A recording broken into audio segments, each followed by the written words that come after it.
Welcome to Diasporaa, the show where we share the remarkable stories of immigrants from the Indian subcontinent.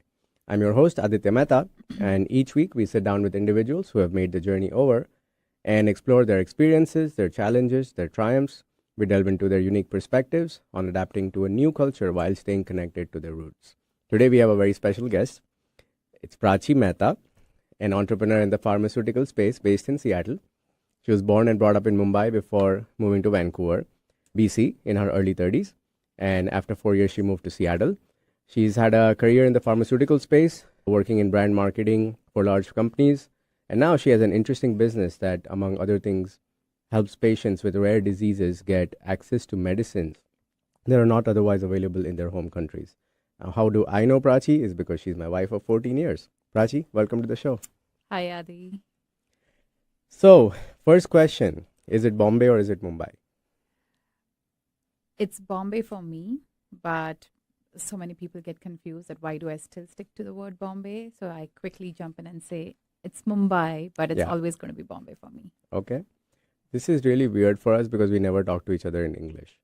Fun fact, we are both Gujarati, but we talk to each other in Hindi for some reason. And my parents are always like, "Why are you speaking in Hindi?" And I realize it's because when you are friends with someone in Bombay, you will speak Hindi so that all the friends understand what you're saying. And she's my friend, so I talk to her in Hindi. What was it like growing up in Bombay where you had so many family members? Like me, you are also, four grandparents are all from Bombay. So what was that like growing up with so many family members around? I think now that I look back, growing up in Bombay was an absolute privilege, was an absolute blessing. Of course, when you are in the thick of it, when you are surrounded by so many friends, family, cousins, everyone around, you're not really thinking about it. Like, you're not really counting on those blessings. It only takes you only count your blessing when you see it from a distance. Yeah. So when I moved to the other side of the world, that's when I realized that even though my life looked very, very normal, very routine, just like any other family in India would seem like. But now that I look back, I do feel that I'm privileged to and blessed to have the kind of childhood that I had with so many family members around me. Yeah, no, I agree with you. You don't appreciate all the family you have until you have lived away. Now, I had a stint abroad from the age of 17 to 21. So I think I'm a little bit more comfortable being out on my own. But I definitely saw how much you miss them, especially in the early days, but even now. Another thing that many of our friends don't know about us, we had an arranged marriage. So walk us through when you were 24 when we got married. Yeah. So walk us through how that whole process started off. Because I know my side of the story, but I'm sure our listeners would like to hear your side. It's funny because whenever somebody asks us, like me and you, both of us, about our journey or like, how did we meet? It's so hilarious because both of us, we both tell a different story. And it almost seems like we're not married to each other, we're married to Yeah, somebody else. So it's funny because I always have a romantic angle to it, and sure. how, Adi, you always have such a practical angle to it as if it was just a very process oriented setup.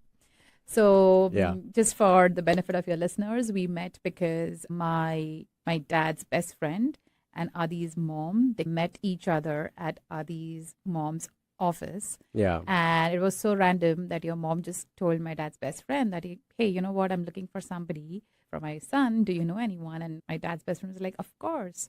She's yeah, like almost my daughter. And like literally, that's how it all began. yeah, And I was absolutely scandalized. I think yeah, if that's not an overstatement, I was absolutely scandalized when he came home and said, "Oh, you have to meet this person." And I still remember us preparing for my MBA exams, and it was my final exams, and I'm like, "What? Like, what person? Like, oh, you have to meet this person because we are going to set you up, and we're going to see how you two get along." And I was like, yeah. "What are you talking?" I kind of just went out of the room, but 14 years from that day, here we are, married and having made so many memories. So I asked my guests who know me well, what were your first impressions of me? So I think I know what you're going to say, but what was your first impression of me when you met me? Like I said, I absolutely came to meet you. It was almost like I didn't want to come meet you, but I Yeah. had to come meet you. So I came with such negative biases in my head. Having said that, when I first saw you walking in, Adi, you know what I thought as like, who's this guy? Like he's just walking with like, his head shaved off. And then Yeah. I happened to observe the I little mehndi on your palm and I'm like, who's this? Like, there's a story behind that. So I had recently learned that I'm starting to bald a little bit. So I had in a you go through your stages of anger, denial, etc., etc. I had shaved my head to like a half. It wasn't fully shaved, but it was like a half plate. So it was very very short hair, and it was the mehndi on my hand was of a Texas Longhorn symbol. And if you don't know what mehendis, I'll add a link in the show notes. It's a henna. It's like it's a temporary tattoo slash decoration that you do during weddings. yeah. And it was my dear friend Maulik's engagement, and that's everyone's like, you should get some mehendis, and I was like, I don't want that Indian floral design. What do I really feel passionate about? And obviously Texas Longhorns, as my listeners know. So this tiny hair guy walks in with mehendi on his like a longhorn bull symbol. So yeah, that was an interesting look to wear when you meet someone from a marriage perspective. So I think that was pretty funny. And when after the wedding was over and we were in the car driving off, the uncle who introduced us was actually standing next to the window. So I rolled down the window and I told him, thank you for the introduction, because it resulted in us getting married. We lived in a joint family. Yeah. And I think by now my listeners know that it's a multi-generational household in India, and that's pretty common. Mm-hmm. So what was your thought about living in a joint family? Is that something that you assumed that we would do? Was that something you preferred? Or was that something that you went along with because it was my preference? Yeah. So as I'm just going to go back to the point where we met, and even though I came with all the negative biases and I was in my head, I was like, I'm just going to talk to him as if I'm talking to some random stranger and just get done with it. Yeah. Because I am pretty comfortable talking to people. I love people Yeah. in general. But what I realized when I spoke to you, and I think we almost spoke for 3 hours, Yeah. I realized that I don't know about life partner, but I definitely do see this person as my friend. And that's where it all started. And that's when a lot of things came out. One of the things was that, like I said, since I love people, I absolutely was looking forward to the concept of a joint family or like living with in-laws, Yeah. because I'm of the firm belief that yes, we are different generations, we may have differences of opinion, Yeah. but there's a lot of collective wisdom that comes on the table that they Yeah. bring, which you and I would lack, because as you said, I was 24 and a half and you were like 25 and a half. Yeah. If we have to start the foundation, we have to start this new life together and Yeah. lay the foundation right. I did see your parents as somebody extremely wise, and I was fortunate that I had a picture that my in-laws are going to be people like these, and they were absolutely those kind of people. Yeah. So I was rather excited to be living with them. I think in the early days you would be worried about how my mom was with you, and then I was like, oh, that's you would feel she's very corporate. Yeah. And I would say we don't have an off switch in this family. Everybody's exactly how they are at work and at home. So if you treat her like a boss, you'll understand where she's coming from and it'll be fine. Yeah. And I think that helped to some extent in understanding her. Yep. Yeah, none of our family members have an off switch. We're exactly the same everywhere. So, okay. Once we settled in, I think 3 years into being married, we were still living at home. I decided to do my MBA. Yeah. And my MBA was an extremely transformative part of my life. I underwent a sea change as a person in my mindset, in my mannerisms, even, and the amount of exposure I had. Because the first few years, I was working in the family business, living at home, commuting with the family. So I was very inward looking. And the MBA kind of opened my eyes up to like a world of possibilities. What was it like from your vantage point that you're seeing your husband go through this transformation? I mean, firstly, do you agree that I was transformed? And secondly, your life was relatively static at the time because you continued working in I think that time you were in Roche, maybe 2014 to 16. That was almost Yeah. Novus, yeah. Yeah. So how was it from your vantage point? So yeah, to your question, yes, it was indeed transformative, and I did see the transformation in you. And having said that, Adi, when I had met you, I knew you had left a life behind. I knew you were in this country, you were in United States before you moved back to India. So there was definitely a big part of your life which I didn't know. What you were in India is Yeah. something which I saw in our courtship, in early days of marriage, but I just didn't know what person you were when you were in this country. Yeah. So that was, even though we came to the US as tourists, you showed me a college, university campus. We were in Austin when I found out I got into LBS actually. Exactly. Yeah. Yeah. So I saw that, but that was all your flashback, or like, you talking me through what it was like, but I'd never seen you as a person. And so when you went to do your MBA with London Business School, the good part about the program was it was an executive program. Yeah. So you were in India most of the time, Yeah. but you were out of India. It was almost like us living with two different people, because the week when you would be away, Yeah. and the stories I would hear on a daily basis, and then the week that you would come back, Yeah. post the program, you were a completely different person. And then as the whole excitement fizzled out the next 2 weeks, you were again back to being the Indian Adi that I knew. And then again, the whole cycle would repeat every month. Yeah. So I saw that whole ebbs and flows of the change in your personality, in your Yeah. behavior. And that pretty much excited me as like, okay, this guy has so much more than what met my eye. And yes, so to end that answer, that was a complete transformational journey. And that honestly, that actually gave me the confidence to take the big step, which we took later on in life. Yeah.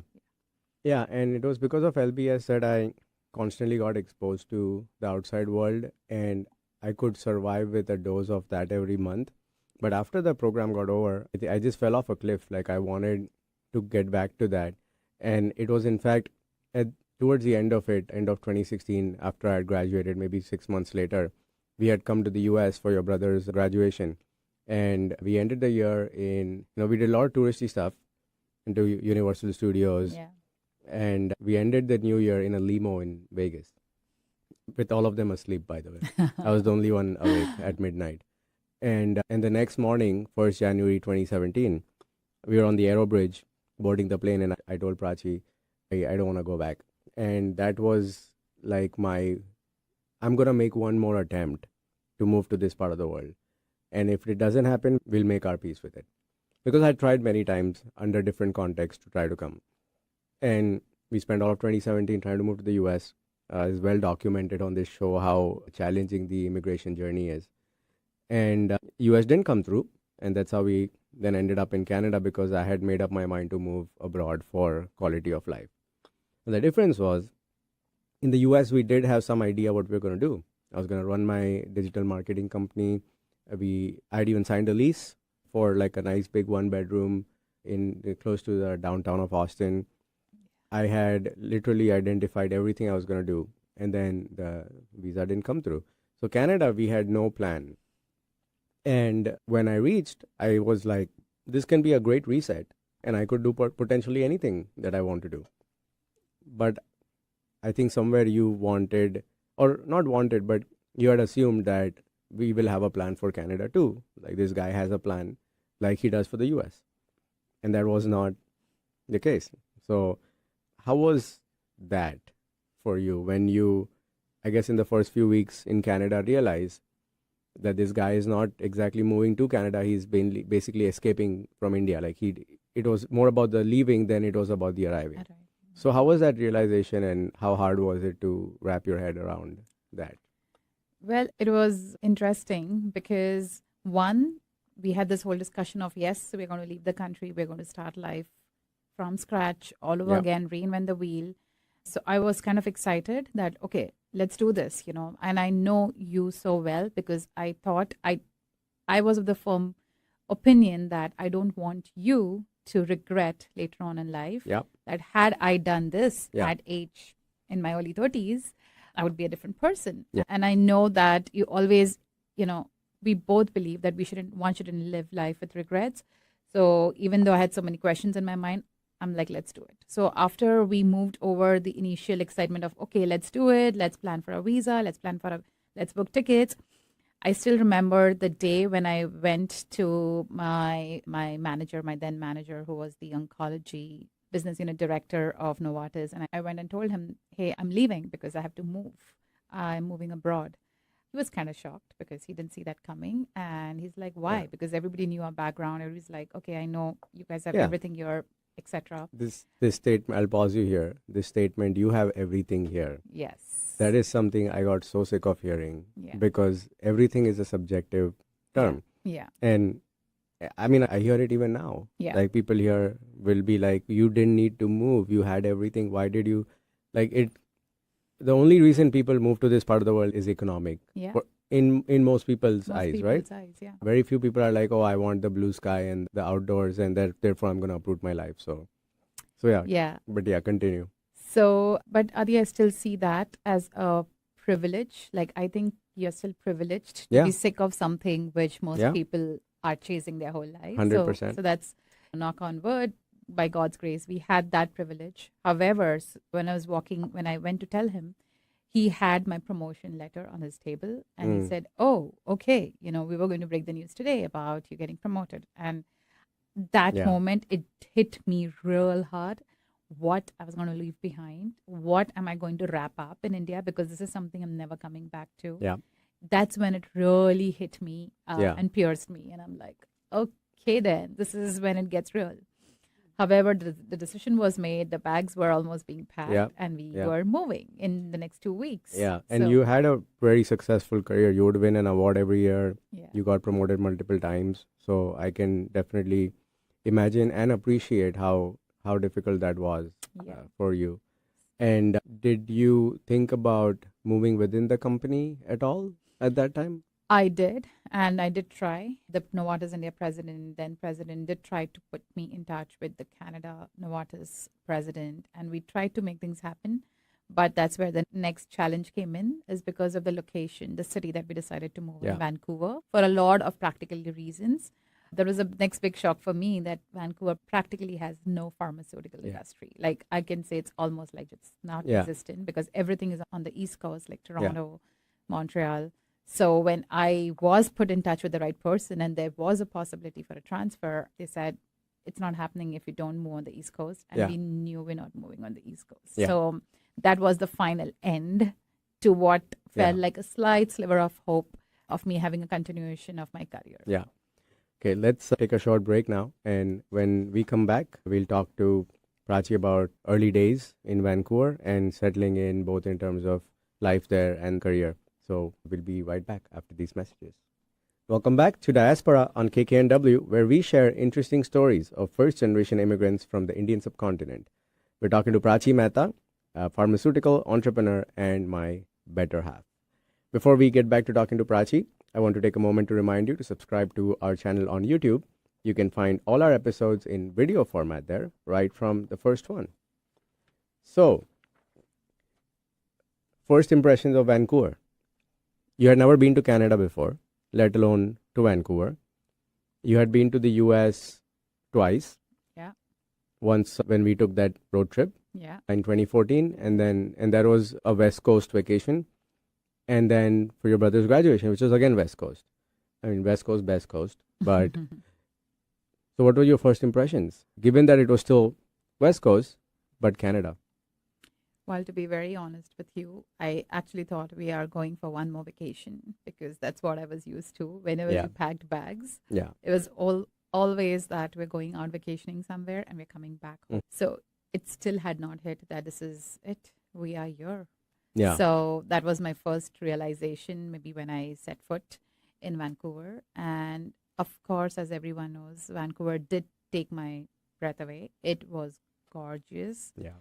I felt like, oh my God, am I going to call this home? Like, this is just a vacation. I can't be calling this home. Yeah. So yes, the first impression was very, very positive.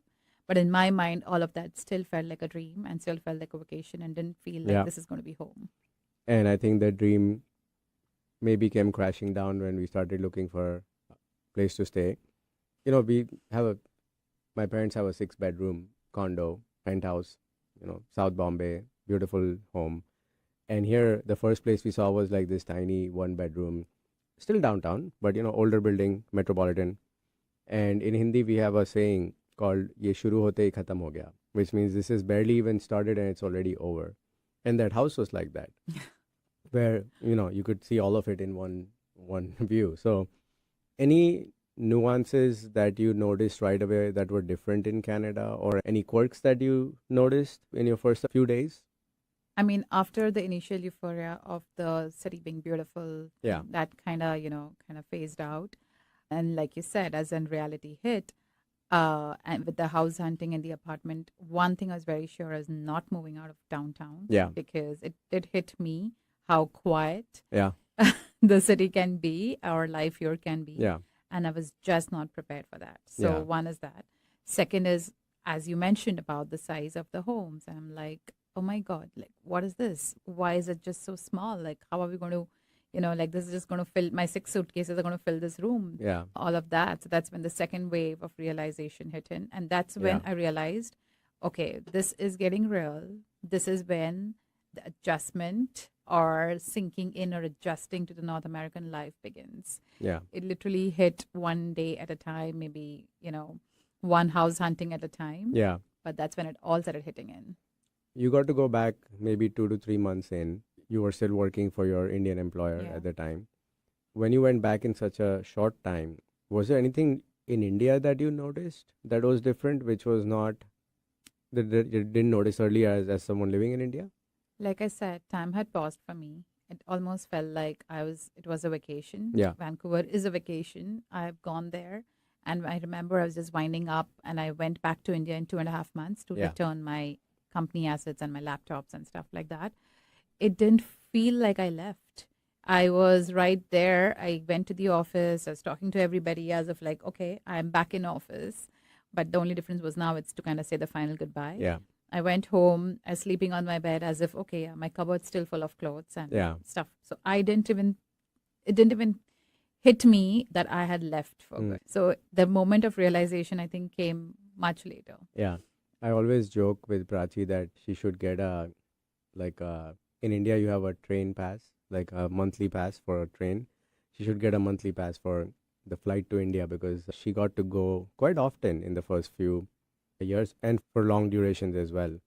You found a job in maybe 3 months or so, For 4 months. What was that job about, and how was the experience of working in a company in Canada different from India? So, like I had mentioned earlier, Vancouver is not a pharmaceutical hub. Yeah. It's not a pharmaceutical industry.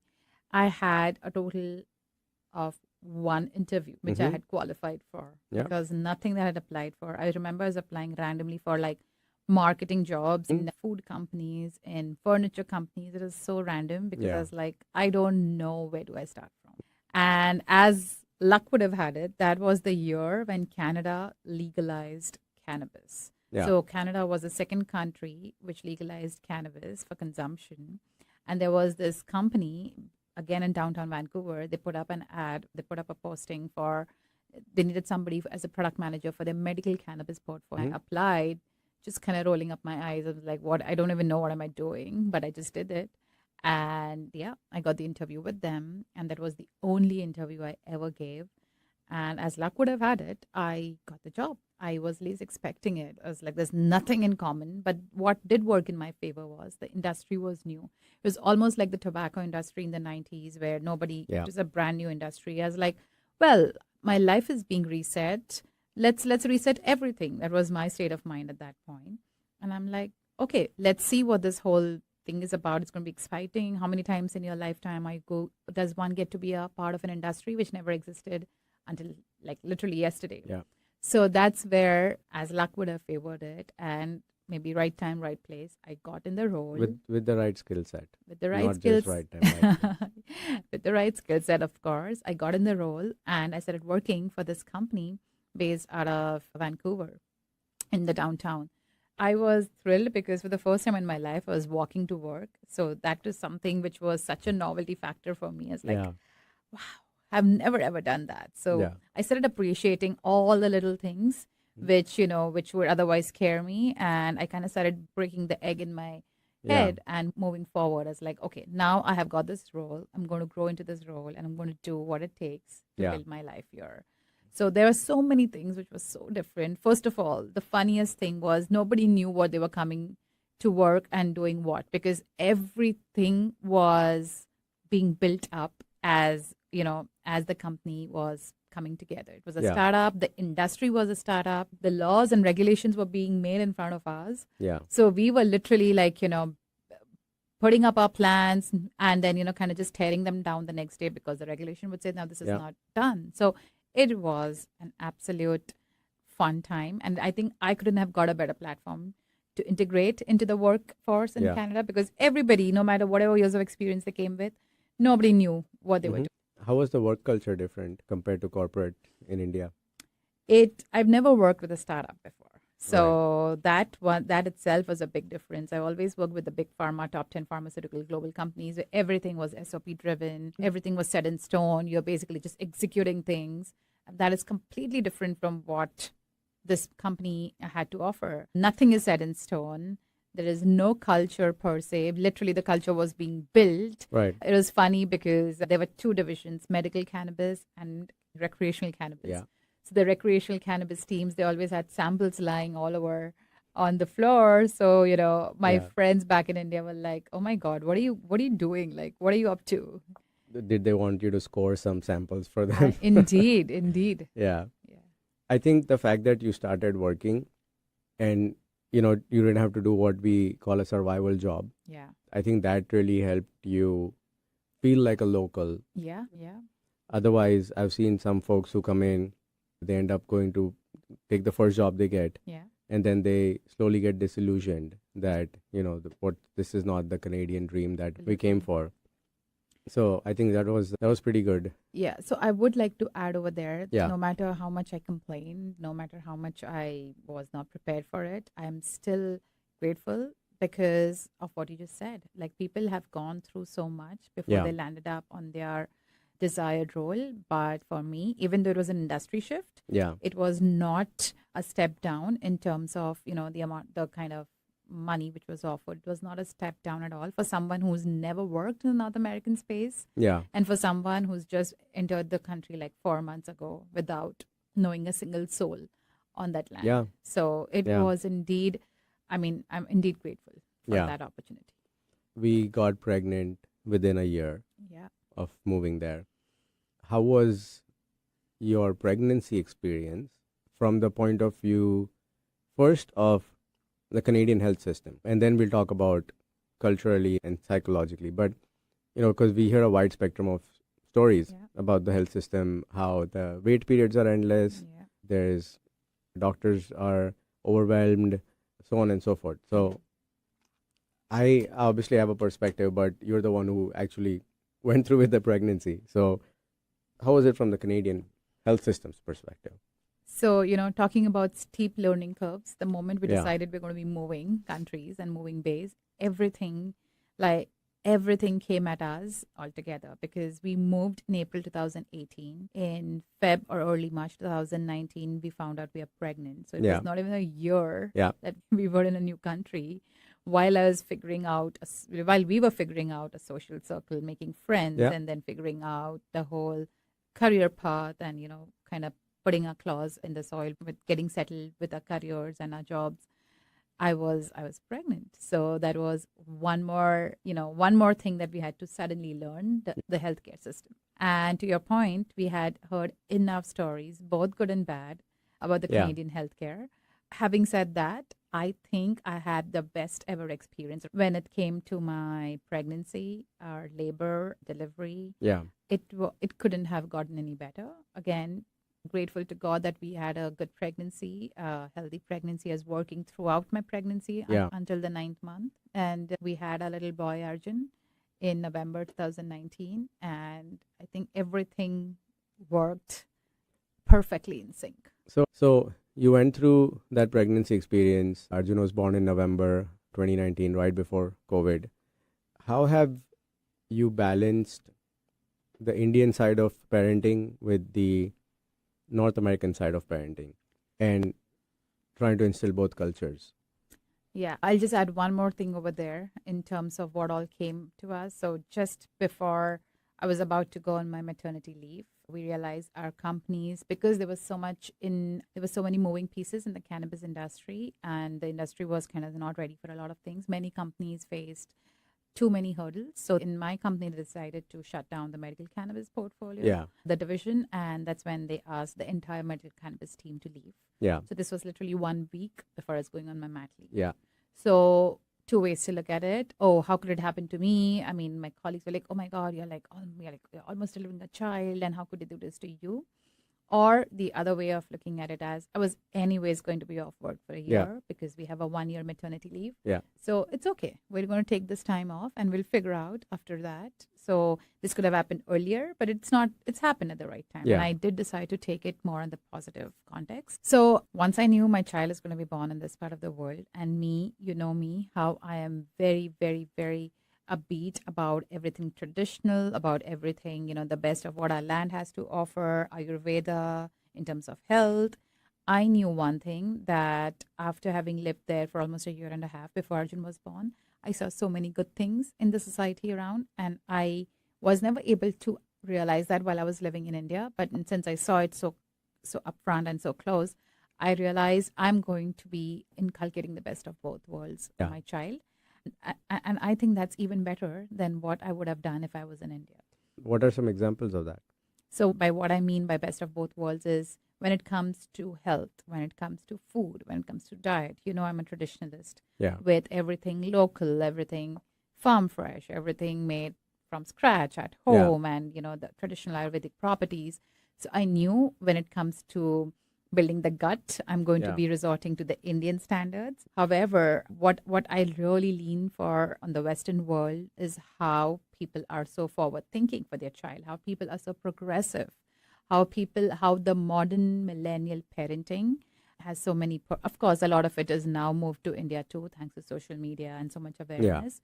But there are traits which I see in kids over here, which is sharing, which is, thinking about others, which is having the perspective of the environment around you, Yeah. having a bigger purpose of your country. Like all those things, I don't see that with kids back in India. It's Yeah. very limited to me, myself, and my family. Yeah. Here, the kids are very outward looking, and that's something.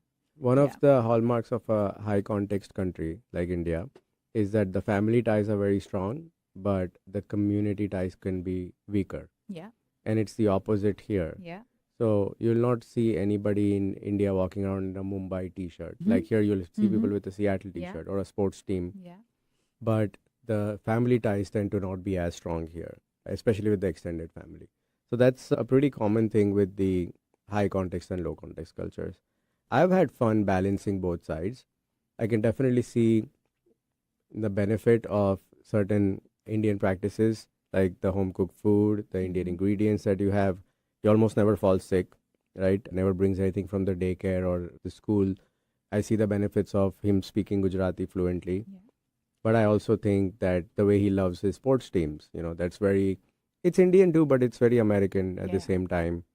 He was asking me about the Texas Longhorn score earlier today. So yeah, I think not to pat ourselves on the back too much, but I think we're doing a good job balancing the two Yeah, careers. but over here, I definitely have to give you the credit, because you always said one thing which I took I kind of instilled that in my head, that if we have decided to uproot our life and Mhm. come on the other side of the world and build our lives over here, you are not going to be doing the same things that you did back home. Yeah. You want to come and assimilate. Yeah, And I think because you said that, I realized that the importance of assimilation is so real, and the reason that we like you said, we are here for reasons beyond the economic upsides. yeah, So we can't be wasting what this land has to offer yeah. just because And we are there's a lot that there's there a is. lot. It's just Yeah. that we need to see, and we're privileged to Yeah. have seen the best of what our land offered, Yeah, and we have the wisdom to filter yeah, what's good and bad, and just bring and just take in the best of Yeah. both the sides. yeah. Let's take a short break now. When we come back, we'll talk about how you use that concept for your first entrepreneurial venture in the US. So stay tuned, and we'll be back after these messages. Welcome back to Diasporaa on KKNW, where we share interesting stories of first generation immigrants from South Asia. We're talking to Prachi Mehta, lifelong professional and now entrepreneur in the pharma industry, and my best friend. So before we jump back into the conversation, if you like listening to our show, please consider following us on Instagram or leaving us a 5-star review wherever you listen to your podcasts. So before the break, we were talking about mixing the best of both cultures and assimilating. Let's talk about your first entrepreneurial venture, Early Foods, and how that was maybe something on the same lines. Yeah. So the birth of Arjun on November 26, 2019 changed a lot for me and for you and us as a couple. So we all know what a child can do to and change the dynamics. And then you throw in a little bit of a world-changing event, which was the pandemic that was followed right after, 2 months, 3 months after his birth. So while I knew I was going to take a break for a year, nobody had anticipated the pandemic changing so much. Yeah. And I remember we were in India. You had come back because you were to get back to your job, and I was supposed to be with Arjun in India for the next few months. Yeah. And okay, I'm not going to touch down what happened on your side, but coming back to what happened with me and Arjun. So we were practically stuck in India because of no flights. And that's when Arjun turned 6 months. And that's when his phase of starting solids came into picture. And that was the time when I realized I was there was an itch in my mind to kind of start doing something. I didn't know what I want to do. Yeah. I'm somebody who's never sat at home. So I just didn't know what to do, even though I knew motherhood is a full-time job. But there was something within which called me and told me that you need to do something productive. Yeah. Okay. That's when I realized I came across this company in India which did healthy traditional baby food, which was started by a mom back then in India because she didn't find good quality healthy food for kids or babies in the market. Yeah. That's when I decided to just approach her and I said, hey, I think your porridges and your millet powders and cookies all made, from scratch, no preservative, blah, blah, blah. I love these. I think I want to bring them to North America because I would love this. And I'm sure thousands of moms like me would love this product. Yeah. And she agreed. She said, okay, let's give it a shot. That's when that was literally my first experiment in the entrepreneurial world. I didn't know I was entering into it, but I was entering into it. And that's when I decided I'm going to be launching the brand in US or relaunch because she tried it earlier, but it didn't work. So relaunch the brand in the US. And I give it about 8 months. And we were still, not to forget, we were still in the middle of the pandemic. Yeah. There were travel restrictions. It was a gloomy world. People were dying. It was not business as usual. Yeah. That's when I decided to take this just as a challenge for myself. Yeah. 8 months into it, I think we did pretty well in terms of building the brand, everything through e-commerce, influencer marketing, etc. Mm-hmm. We built up the brand. We raked in almost, I think, close to $60,000-$70,000 sales just by being at home and doing this on the side. Yeah. And that gave me the confidence that my thought process of bringing in the best of both the world for raising my kid does not just end at raising my child. Yeah. But there are a lot of synergies in terms of even running my business. Yeah. And that's when I decided that whatever I do from now, it could be this, it could be something else. I had no clue what I was going to do next, but it had to be bringing in the two worlds together. Yeah. I think that does impact every aspect of our life. And while you were running this, we moved to Seattle with my job at Amazon. Yeah. What was the difference between moving to Vancouver and moving to Seattle? Honestly, as much as my move to Vancouver felt like a very, very, very big and bold step and very difficult for me, our move to Seattle felt like a cakewalk. It felt like, okay, we're just moving home, so we're just going somewhere else. Yeah. Because I think I had seen so much and I had gone through so many emotions of having made the big move that any other move after that felt like nothing. Yeah. So I was completely fine. The big difference, though, in my head, or rather the big adjustment was moving to suburbs from the downtown life. So I was like, oh my God, we're going to move to a quiet life. It's like, okay, since we are on a steep learning curve of doing the first of many firsts, let's do this. Let's go and live the suburb life, which I've never done before. How have you approached building high quality, lasting friendships in both these places? It's a very interesting question. Having lived in Bombay for almost 30 plus years, 31 years, Yeah. I never had to go, or you never had to go and make friends. We always had friends. We Yeah. had cousins. We had everything. Yeah. So, again, something which we never really thought about until we had to make friends. And that was kind of scary because it's like, oh my God, how do you even make friends at this age? Because you had Yeah. all these preconceived notions of your childhood Yeah. friends are your only friends. Yeah. Again, having said that, I think we were pretty lucky to have met really good people. And both of us were on the same page that, of course, we're going to meet people who are new, just like us, but we want a sense of belonging to the country, land. So we want to make friends who've lived there enough for a long time so that we feel grounded the way they are grounded. Because as the saying goes, birds of the same feather flock together. So if you're just going to be with friends who have come from a new planet, Mm-hmm. just migrated, you and I both kind of shut off after a few meetings, or after a few times having A met few them. minutes, I would say. Yeah, just being polite, because there's not much in common, and it's just about everybody's just Yeah, talking because about their our life problems. path has been very different Very as well. different. Yeah. And I mean, there is a certain bias towards talking about problems. Like, I think that's also somewhere an Indian cultural thing Yeah. where we tend to focus on the yes, but instead of the yes, and. I think that the fact that we had friends who had been here for a long time created a very different baseline for us. We went looking for those kind of friends. I have a small anecdote to share here. We were probably a week in the country in Canada, and we found this Indian meetup. It was happening at a mall. We found it on one of these meetup apps, right? And we were driving to that place, and the admin messaged, "We're meeting in front of the Starbucks, but don't buy coffee at the Starbucks because it's expensive. There's a Tim Hortons next to it. Buy a coffee there, it'll be cheaper. Or because it's a food court, you can also bring it from home." Prachi's like, "Yeah, can we turn around? I I don't like the vibe here." So I said, we're almost there. Let's go. Let's check it out. And yeah, we should probably have turned around because we did not relate to that whole mindset of, oh, I'm trying to, you know, like, I understand you don't want to make, like extravagant expenses. Yeah. And when we did buy our Starbucks coffee, everyone was like, "Oh, you didn't read the message. You wasted $3." And I'm like, "Yeah, this is a very scarcity mindset Yeah. type of group here. Yeah. And I don't think we want to associate with that because then that becomes our baseline." Everyone was just complaining about having to do the dishes and this and that. And I'm like, yeah, you chose to come here. So you chose all the good and bad that comes with coming here. So what's the point of, doing all of that? Plus, also, what people don't understand is they're comparing their life in India, which was like a top 10 percentile, with their life here as a new immigrant, which is probably top 50 percentile. If you make it to the top 10 percentile in the US, you'll have a help and a chauffeur, and you'll be able to afford all of those things. So it's not a fair comparison that way.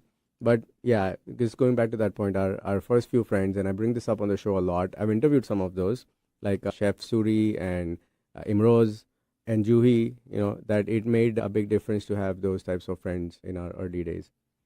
So after early foods, you've had more entrepreneurial ventures since then. Tell us more about your current business, Sowaka Health, and what is it that you do in that business?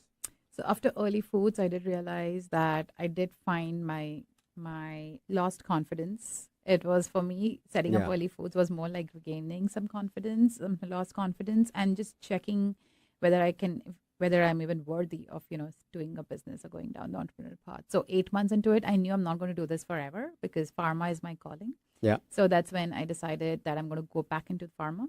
And I did not immediately jump in the entrepreneurial world because Arjun was still too young. Yeah. We were again moving countries. I kind of dabbled into the space of consulting where I purposely chose a BD, business development consulting Yeah. role, where I could go out and meet people because that's what I needed. The day when we landed in the US, which was precisely 3.5 years ago, I remember, and I was telling this to a few of my friends, I was like, I don't know what am I going to do. I don't know a single person in the US from the Yeah. work perspective. Yeah. I have no network in terms of a work, like colleagues or like people who are even into the pharmaceutical space. Yes, we had few friends in Seattle, but that was it. That's not work. Yeah. So I don't know how am I going to start. And Arjun was 2.5 years old. That's when my consulting assignment of going up there in conferences, meeting people, helped me big time. Yeah. 3.5 years from then, I know at least I'd say 100+ people now Yeah. who are like a phone call away from me if I need some work Yeah. from them. It was a journey. I had to build that journey very quickly because time was not in Yeah. our favor, and that led to the birth or to the launch of my current entrepreneurial venture, Sowaka Health. So I think I would like to talk a little bit more about that, Yeah. how that was born. So I met my current co-founder, who's from Toronto, in one of the conferences I was out. And that time we didn't think much about any of this until earlier this year, where we came together to realize a common passion, a shared passion. And we decided that my whole life story of blending the best of both the worlds was coming together, and Yeah. it was time to put that in action.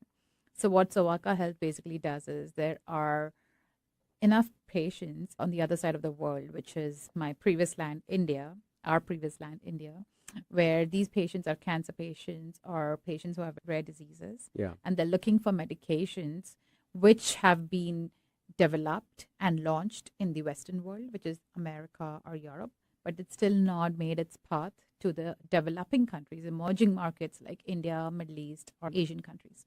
So, as the world now knows, the world is changing. The world geopolitics are changing. Yeah. India is no longer the India it used to be, even when we left it, which is 7 years, 8 years ago. It's right now like the fourth largest economy. It's with third highest number of billionaires and fourth highest number of millionaires. Yeah. There is enough wealth in that country. Yeah. It's just that a lot of these markets are still not the focus markets for many of these medicines because they are far too expensive. Like Yeah. it could run into like, $3,000 or $10,000 per pack for a month, which is a ridiculously high value for a medicine. But believe it or not, India does have the patient pool who can afford these medicines. So I decided that the need for a company like Sowaka Health is imminent. Yeah. And we are 10 years from now, we would be ahead of time, but not today because that country is ready. And a lot of countries around India are ready. We're still targeting just the top 1% of India, but with a country which has 1.4 billion people, top 1% is a lot, is many a times the potential is more than all the European countries put together. So a couple of points to make here. We don't give ourselves enough credit, I feel, for coming this late in life and rebuilding and to where we are. Every time my parents and my in-laws visit, I always ask them, how does it seem like we're doing? And, parents being parents will always say nice things, but I do feel like we've accomplished a fair bit in the 7 years that we've come in to the point where we have so many close friends, we have a big circle, and we're both entrepreneurs in a country where we have a burn rate. In India, we had no burn rate. We were living with the family. For most of our married life, one has been a corporate employee, one has been a business person, and now we're both business person. So given that with that enhanced risk, we're still able to pull through, keep growing, financially or as individuals, as entrepreneurs. I think that, and a lot of it goes to you as well, because I wanted this. I wanted to be in this part of the world. My spouse didn't, quote unquote, drag me all the way here. So more credit to you for that. Would you move back? And if so, under what circumstances? Adi, I think you know the answer. Yeah. but so yes, for your audience, the answer is yes, I would move back. But she has a permanently packed bag in her closet. Like one day Adi will just wake up and be like, where did she go? And I'll be like, hey, I am home. Yeah.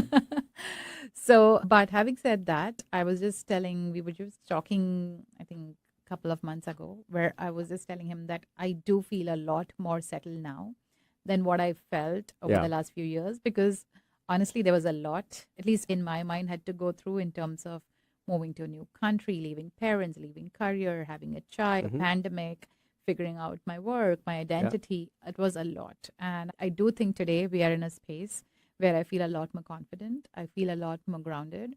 And I think the way the world is moving, I would say we are more, I would love to call ourselves more of a global citizen than just a resident of Yeah. this country. Yeah. Because, and hence my career choice, where, like you always say, you have chosen a career or your business which could let you be anywhere Yeah. and still run the show. Yeah. And practically the decision was made. I mean, we all know I could have chosen to go into corporate America. Like I know I would have started from some point, made it up, etc. And the security is of having a monthly paycheck was far alluring. Like it was very attractive. But saying no to that was a big choice because in my head, I was like, if tomorrow we move to some other place, or if we decide to move to some different country or even city, I don't want to reset my life once again. Yeah. And that's why, even though it takes a little bit more time, I'm going to invest in the time. But, whatever we do is going to be it's going to be ours. And no matter wherever we go, it's going to come with us. Yeah. And that was deliberate on our part to an extent. Yeah. Let's move into our weekly segments because I'm sure we can talk for a few more hours. Let's spin the wheel and see what we land on. So this one is called Commercial Break. Indian TV ads are an institution, and a lot of us have our favorite TV ads or radio ads or print ads. What is your favorite ad from India or ad campaign from India? Actually, there are so many of them, but this one particular ad, it's resurfaced in my heart and made a comeback in my life after Arjun turned like around 2.5, 3, because the boy in the ad reminds me of Arjun. And this ad is the commercial of, I think it was an oil or a ghee. Dara oil? Yes, ghee brand. And the boy, and the highlight of that ad is when the boy leaves home and is lured to come back home by the thought of the yummy jalebis, which his mom makes. That was also the favorite ad of our guest Juhi, who was in our first episode. Yeah. And the kid goes, and we'll put a link in the show notes, but the kid goes jalebi, and then he goes back home. Yeah, that's a great one to share. So thank you for sharing that. I think I'm feeling like we have so much more to cover, and I think maybe we'll have you back on another time and then continue these stories, especially of building our life here. Well, that brings us to the end of today's episode, and thank you for listening to Diasporaa. We hope you enjoyed hearing Prachi's inspiring story. Remember to check out our show notes for links and more information about the topics we talked about today. Diasporaa is part of the Speaking Current network of shows and podcasts, all of which are dedicated to inspiring listeners to build lives of meaning, connection, and value. You can find the Speaking Current network of shows, including Diasporaa, wherever you get your podcasts. You can also find us on YouTube. And lastly, if you know someone who has a story that can be shared on our show, please feel free to reach out to us on any of our social media handles. We'll be back next week with another interesting story from the South Asian diaspora. Until then, take care and stay curious. And Prachi, thank you for being on my show. Thank you, Adi, and thank you for bringing us here.